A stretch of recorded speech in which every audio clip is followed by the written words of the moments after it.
الواقع أن هؤلاء جعلوا التيسير أصلا مستقلا. نعم سيدي. نعم. نعم. يعني جعلوه أصلا كالكتاب والسنة. نعم سيدي. صحيح. وكالإجماع. صحيح. وطبعا ظهر له التيسير. نعم. قالوا هذا بناء على التيسير نأخذ بهذا.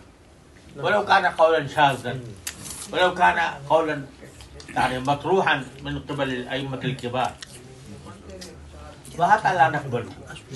التيسير صحيح هو، لكن ينبغي أن يكون هناك توازن بين التيسير وبين سد الذرائع. هناك يعني المشقة تجلب التيسير.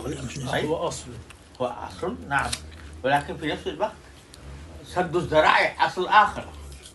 طيب، فإذا أخذت أنت المشقة تجلب التيسير، نعم، تبيح كل شيء على أساس هذه المشقة.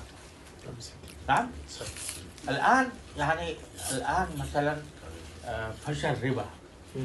نعم. هل تريد أن تحل الربا على أساس التيسير؟ نعم.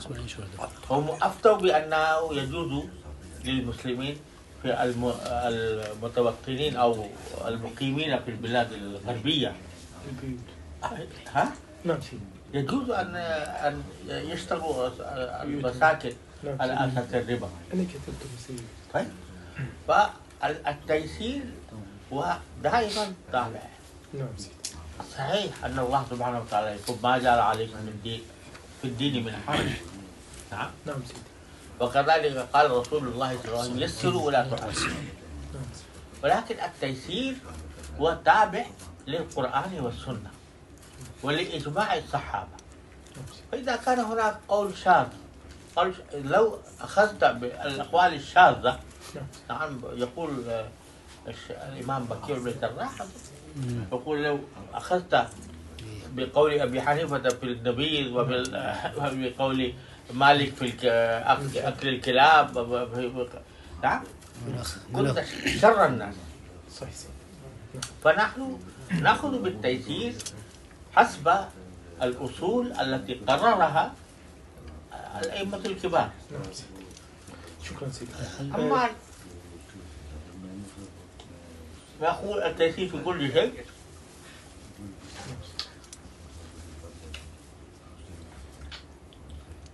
ليس هذا أصلا يعتمد عليه. تمام. شكرا سيدي.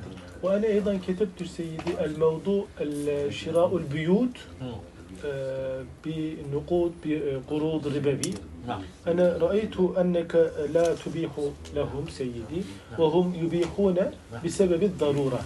والقرضاوي يبيح لشخص آخر الذي يسكن في المغرب، ليس بلاد أوروبي أو بلاد المسلمين، ويقولون العلة أيضا عندكم يوجد، أنتم في بلادكم لا يوجد بنوكم مسلمين، وأنتم تستطيعون أن تأخذوا قروض ربوية، وهو يبيح أيضا للمسلمين في بلاد المسلمين. هذا سيدي. وأنت إلى الآن لا تبيح سيدي. نعم سيدي. سيدي، لماذا تقول إلى الآن؟ لأن القرض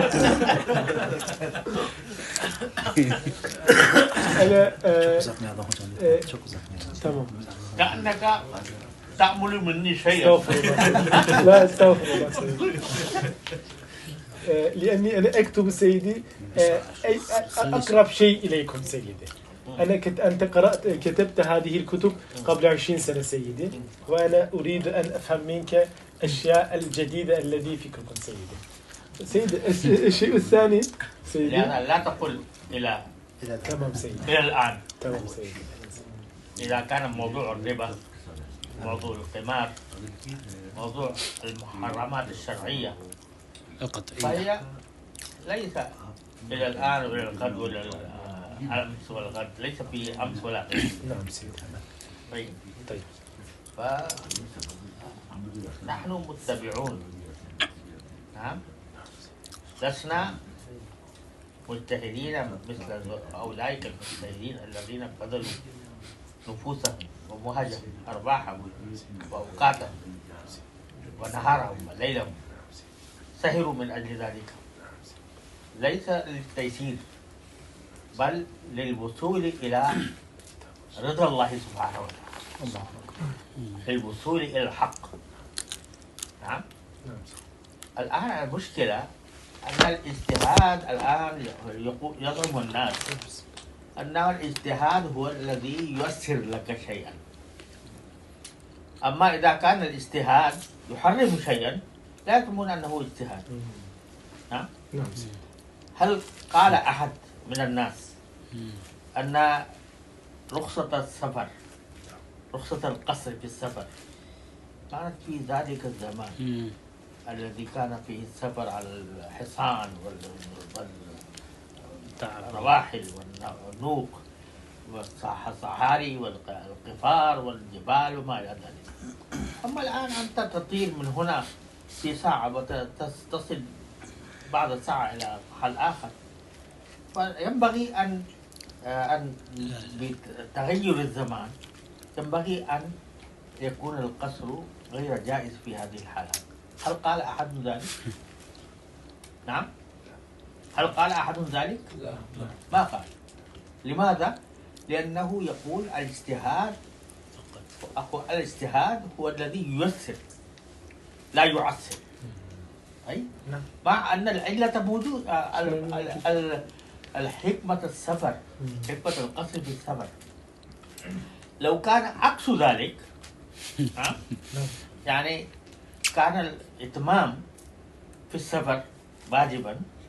نعم. والآن يعني هل يقول أن العلة قد زادت من الآن؟ يمكن يقولون.